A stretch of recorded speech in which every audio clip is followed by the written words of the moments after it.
Hello, everybody, and welcome to iReadit, bringing you your daily dose of the internet for Wednesday, April 25th, 2018. I am Michael Schwahn. And I'm Ed First. You're not neat? No. You decided against that? Yeah. Very well. Please remember, everybody, you can help support this show by going to patreon.com/dailyinternet. We go live Monday through Thursday at 6 p.m. Alaska time, and you can find this show, I lost my train of thought, stories, that's it. You can submit them to our subreddit, reddit.com/r/iRedditcast, or via email, iReddit@mjolnir.media. Nathan, happy administrative professionals today. Yeah, happy fake holiday. Hey, it is not a fake holiday to the people that are administrative professionals. Do you get anything for it? If you are an administrative professional, everyone that you are an administrative professional for is supposed to buy you a gift. Yeah, that's not first, that's not happening. Second, this is a fake holiday. Well, I don't know if you are considered an administrative professional, but I know that we have two of them in my office, and they got gifts today. Yeah, how many gifts? I know that they got one from me. Tom normally always gets them one as well. So, but That's two people out of how many people that they're supposed to be getting gifts from? 3. That just means that you're fooled by your fake holiday. Sure. Chadwick says we got ours cookies. That's all right. Cookies you can give at any point in time. Especially to you, as long as they don't have palm in them. No, especially if they have palm. Oh, right. That's the goal, is to make you break out? Yeah. Unfortunate. So how are you today, sir? I'm pretty good. I got this really cool thing here. What is this really cool thing? You know what these are? See that? It looks like dice without numbers on them. Oh, you bet your ass it looks like dice. Those are actually sugar cubes in the shape of dice. Sounds unnecessarily expensive. I did not buy it. I was given it as a gift. And they have like little glitter and stuff. Was it for Administrative Professionals Day? No, it was not. Okay. I am curious how much those cost now, because I imagine that they I got them this last weekend. I just finally remembered to show them off. Dice-shaped sugar cubes. And blue. I'm trying. No, that's not it. I don't know where they got it. I don't either, because I don't see. Maybe they made them themselves? That would be cool. Maybe. I don't know, because that definitely popped up like nothing when I searched for it. Oh well, whatever. How else? What else has been going on? Anything exciting? No. Chadwick asked, wait, are you guys admin professionals? I am not anymore. I used to be a member of my office's admin, but since I was promoted to paralegal, I am no longer considered admin. So my supervisor, Tom, always got me a tie every year for Administrative Professionals Day. I got nothing this year because I'm not admin anymore. Good. It is good, because it means I'm making more money and are progressing in life, in the world, and things like that. So Debatable. Debatable. Is it debatable, Nathan? Actually, it's fairly objective. It depends on your definition of progress and success, I suppose. I suppose. You want to talk about some news? Sure. You guess? Yeah, it'll get things over with. You could be convinced, coaxed, perhaps? Yeah, I need more coffee. 5. Apple will start paying $16 billion in back taxes. This was submitted by Oh My Gloob to our technology. Is that what they thought when they saw how much the back taxes were? I don't know. Anyway, so we talked about this previously, that Apple was dodging billions of dollars in taxes by pushing all of their profit through Ireland, in which they were being taxed 0.0005% of their profits, not their revenue, just their profits. And, well, it turns out that that's not okay. So that case has come down to it, even after Apple's appeal, and they will have to pay $16 billion in back taxes. And if you think that matters, Apple already said that they already had the money ready. They will write a check and be done with it, because they now have somewhere around $250 billion in cash sitting around. Nice. I wish I had that much. So that's a pretty impressive amount. And it's really easy to get that much when you just keep bleeding the people who purchase your product. I suppose. I mean, even when you're one of the richest companies in the world, and then you literally have enough spare change to buy Disney with a check. And someone's like, "Hey, can you pay like $10 billion?" You're like, "Whatever, sure." I mean, shit. It obviously the way they're running their business is working for them. Sure, I guess. Either way, Just like how it was working out for any other company that likes bleeding the people that purchase things from them. It's good for Ireland, I guess, because the country's going to get $16 billion. No, it's good for Ireland now. That $16 billion should have been there a while ago. Sure, but I mean, it's better than them not getting it at all. I mean, there's probably going to be some legal loopholes that'll make it very hard for them to actually get that money. Sure. We'll see, I suppose. Quick thing, everybody, is that this might be a shorter show. I am trying to get done with the show in about the next 20 minutes. My sister is going to be coming by, and it would be best if I was done with the show by then, so we'll be moving right along. 4. Children not only have fatigue-resistant muscles, but recover very quickly from high-intensity exercise. This was submitted by Desperate Tourists to Our Science. So, if it looks and appears that those little 8-year-olds running around the playground are literally just able to run forever and never get sore, and they don't ever seem to get tired until they just get physically, like, just I'm tired because I've been awake for this long tired, that's because that's how it works. Their bodies basically could just keep going and going and going without issue. Yeah, it happens for them. And that's why when you're, 25 and you watch an 8-year-old run around the playground for 2 hours and you get tired. I mean, that was me working at the Boys and Girls Club. Yeah. So, but science has now proved that is the case. Their muscles are very resistant to getting tired. They don't have lactic acid buildup. If they do, it is very, very minimal. Their muscles recover extremely quickly from any amount of fatigue or stress put on them because children are immortal. Until they hit about 25 when their body starts decaying. True. Are you I'm almost there. I was like, are you counting down the days, Nathan? I'm counting it down, baby. That's like, it was on Sunday, and Zach said something along the lines of, like, hey, we're all still alive. And I was like, no, Zach, I'm slowly dying, actually. I've passed the age of 25. And he goes, oh, right, I've been dying for years. I'm almost there. Chadwick says made of rubber. No, seriously, it's true. Like, little kids can fall, like, 14 feet off a building and be like, I scrapped my knee. And you're like, I'd be dead. I mean, it takes a lot more when you have a lot more body to you, Yeah, when you weigh 200 pounds and not 40. I mean, I remember being like 12 and leaping off of like 10-foot tall buildings and going like, oh, that was quite the impact. Run away. I've never leapt off a 10-foot tall building. No, I have. I jumped into snow a lot, snow berms. I jumped onto hard ground. Oh, fun. I know, I'm genius. 3. Trump's silence on Waffle House murders is deafening. This was submitted by Don't Tread on DC to Our Politics. Wow, that is a very ironic username. Is it? They're probably talking about Detective Comics, Superman, Batman, etc. I don't think so. But I also, my brain immediately thought of Washington, D.C., and they posted... Also, D.C. sucks. That, and, like, I also, like, they also posted an article that is,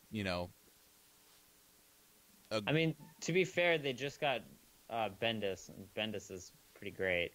So they might start seeing a turnaround. He started on issue 1000 for Adventure Comics. Sure? No idea. But in any case, beyond the irony of that man's name, so we talked about it previously, the hero James Shaw Jr. that successfully disarmed a man that was armed with an AR-15 rifle when he shot and killed 4 people at a Waffle House in Tennessee. And this, Chadwick is saying he talked about it at the state dinner with France. This article is technically from yesterday because we don't ever have breaking news because we are not equipped to do that. So normally I would not even have ran this article. Chadwick said no official speech, though. This article is less... about or tweet, no official tweet. And that's the thing, is that Trump loves to tweet, and in most of these other circumstances, especially when he did tweet a fairly racist thing though recently. Well, it's Trump, so that's not surprising. But well, with all of the instances, it's fairly anti-Semitic. Instead of making a public statement, he normally just goes, "Was a very deranged individual, sad." And moves on with his day. But he did not tweet one single thing about this incident at all. Nothing commending James Shaw Jr., nothing saying that it was good that the shooter was apprehended, no good job to anybody. And that, the question rises of why? Why is this the thing that you chose to say nothing about? Shooter is white, question. Hero is black. Is it a race thing? Maybe. I mean, everyone's going to try and push that narrative. I mean, they very well will, and it's hard to not try and push that narrative when he speaks about everything except that is in a similar situation in this, but did not speak about this one. Yeah, it's kind of interesting. Chadwick says he's too busy flirting with Kanye. Yeah, very true. God, I saw the most hilarious-ass fucking Kanye thing recently. Chadwick says that if it has Trump's name on it, someone will call it racist, color me skeptical. Sure, and like I said, normally I wouldn't run this article just because it is very, it's grabbing low-lying fruit, but it does raise my eyebrows even that he didn't comment about it at all. I'd understand if he was avoiding commenting about James Shaw Jr., but normally he will give commends to the local police force for bringing the guy in. Yeah, no, even that, and nothing. Which is crazy because, my friend lives down the road from there. Lee Stewart in the chat room says it's because a black guy saved the day and not a white guy. Also, it was a white guy that was the shooter this time around, and it wasn't like it wasn't like some deranged kid or anything like that. It was just a white guy. So, yeah. It looks bad, Trump. It looks bad. That's basically what I'm getting at, is that this shouldn't have been that hard for you. This would have been a very, very easy political slam dunk of just hey, good job to this guy for saving the day. Ting! And it would have been oh, good job, Trump. Way to not be a jerk this time. And you still managed to fuck it up. You even could have done it in a tweet. Everyone expects you to do it at this point. Yeah, but, he's not going to tweet that kind of stuff. No, but... Instead, he's going to tweet anti-Semitic things. Sure. Just surprises me. 2. Privately run prisoner transport company kept detainees shackled for 18 days in human waste. Oh, God. Submitted by Mort Wellian to our news. We've talked out against how much both of us extremely... You think being chained for 18 days to your own waste is that bad? Try living a bachelor's life. Wow, Nathan. Wow. You and I have both talked about in the past, though, how much we disagree with the concept of for-profit prisons. Absolutely. Because they're disgusting and awful, and they are purposely putting people in prisons so that they can be maintained, and they're purposely not rehabilitating these people because why would they? They're just going to come back if they don't. Well, this takes place in Virginia, and this gentleman had recently moved there from Houston. Someone had reported his vehicle as stolen. The police came and arrested him because his vehicle was reported as stolen. But, it was found out that it was his vehicle and stuff, so he's not being charged with anything. But when they arrested him, they needed to take him somewhere. So they they have a contract with a particular prisoner transport company that will come pick them up in a safe vehicle and take them to wherever they're going. It's a big van with a secured back end, cage, etc.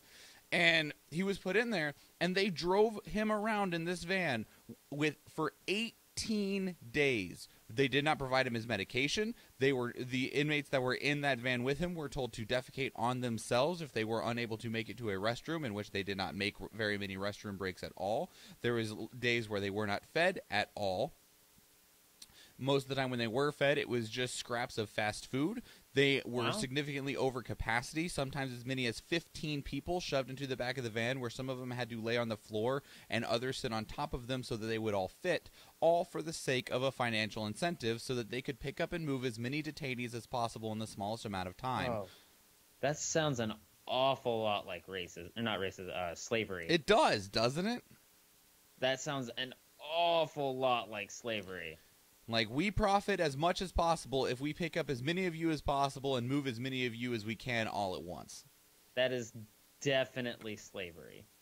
Well, he is now suing those people because he had extreme medical problems from not being able to access his medication. He has daily medication that he has to take for multiple different reasons, and after 3 days of not having it, he started to have severe medical conditions, and he was denied medical treatment for 15 more days.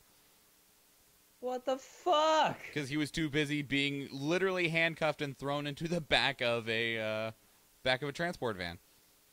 That's just astounding. All because some people wanted to make a few extra dollars. Man. Yep, it's disgusting, and I'm real tired of it. Capitalism. Bringing back... Late-stage capitalism really is bringing back slavery pretty hard. It's trying. It's trying. 1. Women take to the streets of Iran without the veil as they show support for a woman who is viciously beaten by morality police. Submitted by Gold Ladder to Our World News. So in the new movement, #WalkingUnveiled, there are hundreds of women that are pouring out into Iran's streets that are not wearing any type of head covering. If you do not know that it has been a legal requirement for women to cover their hair, wear facial coverings such as a hijab since 1979 as part of the Iranian Revolution. And, well, they're tired of that. And there was a video that was released recently of this woman who had a headscarf on, but it was deemed insufficient by these morality police who proceeded to beat her until she was unable to stand up off the ground. Good God. And that generally tends to upset some people. Yeah. Yeah, I would say so. So, keep an eye out for developments, as well as if you would like to lend your support to it. Obviously, there's not much that you can do if you are not there. I mean, you can, raise your voice and all of those things, but really what has to happen within Iran itself. But the actual movement itself is #WalkingUnveiled. That's incredible. It is, and I wish them the best because Jesus, I wish them as much power as they can. Like, equal rights should not be this difficult of a concept. People should not be beaten in the streets purely because they had a few strands of hair that wasn't completely tucked into their headscarves.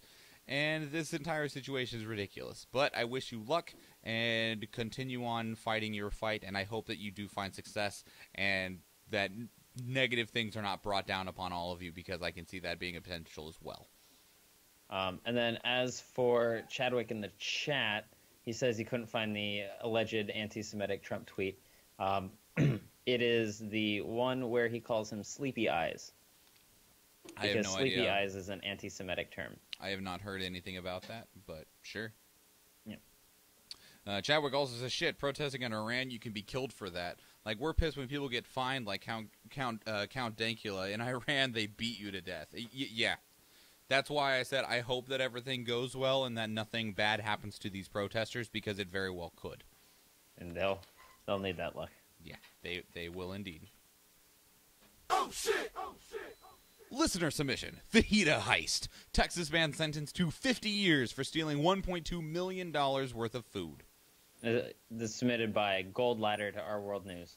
So it's not just that he didn't steal $1.2 million worth of food.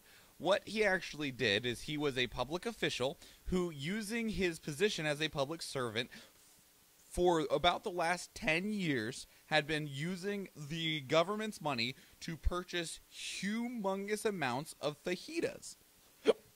And then instead of using it for what the rest of the food order was for, would take them and resell them.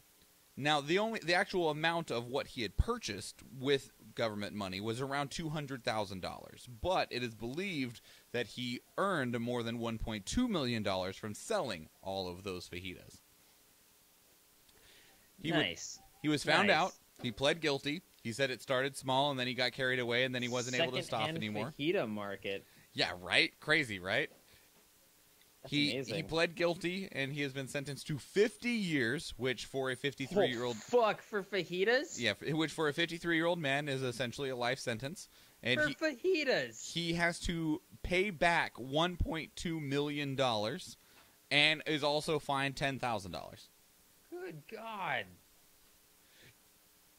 I can understand paying them back and everything, but being fucking jailed for 50 years for fajitas? Oh, I totally forgot to correct that. Yeah, that was actually submitted by Chadwick via Facebook. Oh, okay. So that was submitted by Chadwick via Facebook. Way to fail on that, Michael. Yeah, hey, I try, man, I try. So, one of the other things with these kind of cases that I'm always curious about is that, so, like, let's say he stole $200,000 worth of goods, sold it for $1.2 million. He gets fined to pay back $1.2 million. He doesn't have that money anymore, and even if he sold all of his assets, I doubt it adds up to $1.2 million. And if he's in prison for the rest of his life, what's the point of that, and how does that even work? I couldn't tell you. At that point, he becomes a slave. Chadwick says, I wonder what jail fajitas taste like. Probably not nearly as good. Like, what kind of meat are you going to have aside from mostly rodent and Spam? It's ramen spicing. Now, okay, so I bet jailhouse fajitas taste like garbage. Probably. But jailhouse ramen's probably dope. Like, you pair that with a nice vintage, like, Toothpaste? 2 or 3 year toilet wine, and I think you've got it. Nice. Hey, Nathan. I'm Mr. Meeseeks! Look at me! What did you care about in the last 24 hours? Dice-shaped Nothing. sugar cubes? Yeah, I got those on the weekend.